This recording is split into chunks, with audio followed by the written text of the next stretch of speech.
1981 पासून 2024 सालापर्यंत 43 वर्षात सोन्याची किंमत 1522 रुपये तोळा पासून 74,000 रुपये तोळा, म्हणजे या कालावधीत सोन्याने 9.5% चक्रवाढ व्याजाने लोकांची वेल्थ वाढवली आणि ह्याच्यात 8 वेळा मोठे करेक्शन्स आले.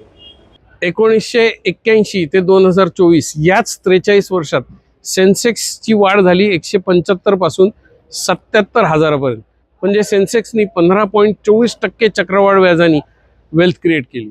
म्हणजे आपण सोन्यामध्ये 100 रुपये गुंतवणूक केली असती तर आपला पैसा 48 पट वाढला असता आणि तीच गुंतवणूक आपण सेन्सेक्समध्ये केली असती तर 445 पट पैसा वाढला असता.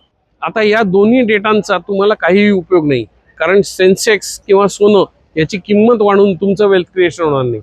वेल्थ क्रिएशन करायचं असेल तर त्याच्यासाठी माइंडसेट लागतो आणि तो माइंडसेट हा आहे की सातत्याने गुंतवणूक करा.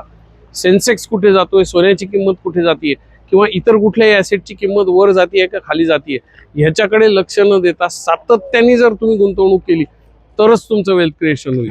आणि अनफॉर्च्युनेटली भारतामध्ये 2% लोक सुद्धा सातत्याने गुंतवणूक करत नाहीत. That is the reason most people are either middle class or poor.